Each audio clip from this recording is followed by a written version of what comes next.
let's hit the do's and don'ts when you are getting ready to and actually selling your house. What to do? Price it at the highest price that buyers are currently willing to pay based on the market, plus a little more. Now, this is something that a lot of people miss in an increasing market. We want to go plus a little more, but we don't want to outprice the market that's ready, willing, and able to buy your home. In other words, miss the qualified buyers in the top market value for your home because we got too aggressive with the price. Your realtor should be able to tell you within 2 weeks of being on the market whether or not you're priced correctly. And if not, you must adjust the price by a minimum of 3 to 5% if you want to get the most money out of your home. And if your home sits on the market without selling, then buyers are going to ask a question. What's that question? What's wrong with it? And once that happens, you've committed the cardinal sin. And the only penance is selling for less than what your home would have been worth otherwise. If your home is marketed well, you should know within that 2 weeks whether you're priced correctly because the market speaks quickly. Now, this is the moment that if your home lingers, buyers stop asking that question. And once that narrative sits in, what's wrong with it? You've committed that cardinal sin, you've lost your negotiating power, and you're no longer the seller fielding strong offers. You're the seller explaining why it hasn't sold.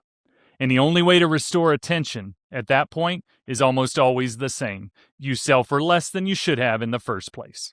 Okay, so let's go quickly through what not to do. Don't over-improve your home. We talked about that. Don't take low activity personally in the first week. Give the market some time to respond. There's lots of reasons why you have low showing activity to start with when you expected more. Could be a holiday week, could be weather, could be something happening in town that's got people, sometimes good weather or bad weather, could be affecting that. When you're showing your home, don't be home during showings. Let buyers explore freely. And please don't price it high just to see and then plan to drop it later. That strategy costs you money every single time. Price it at the highest price possible and let the market get it to everybody in the market who's qualified at that price. Okay, so now the last question, how much can I expect to get for my home? This is the last question that I get like every week. How much can I expect to get for my home? Because at the end of the day, that's what we care about, right? Now, the answer to this question, though, goes way beyond your Zestimate. It's actually one of the most commonly misunderstood subjects by both realtors and home sellers in Richmond. And here's the answer. When you decide to sell, you actually have 3 valuation paths in front of you, and each one serves a different need depending on your specific situation. Option number 1 is an instant cash offer. This is your iBuyer or investor offer. You get a number fast, you close fast, you skip most of the prep work. And the trade-off, though, is that you're typically leaving money on the table, sometimes 10 to 15% below market value. But for some sellers, inherited properties, job reloads, or folks who just don't want the hassle, this is absolutely the right move. Convenience has a price, and sometimes it's worth paying. Now, option 2 is an as-is listing. This is different from the instant cash offer. You're still going on the open market, but you're being transparent that this home is priced for its current condition. There's no repairs, there's no credit, there's no negotiating after inspections. Buyers know what they're getting. You know what you're getting. This works great for sellers who just don't have the bandwidth or the resources to prepare the home for top dollar.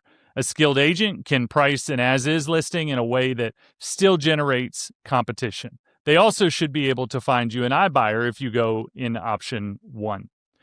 Now, option 3 is full market value. This is where most people end up, but it's definitely not the only option. This is the full preparation path. You bring in your agent early, you stage, you inspect, you make the right improvements, you price it strategically, and you go to market ready to compete. This is how you maximize your return. It takes more time and more energy, but for most sellers in Greater Richmond with the runway to do it right, this is where the money is. So which path is right for you? That depends on your timeline. It depends on your goals and on your property. But now you know the options, and knowing those options is leverage. If you got questions about selling your home in Greater Richmond, hit me up. The link is in the description.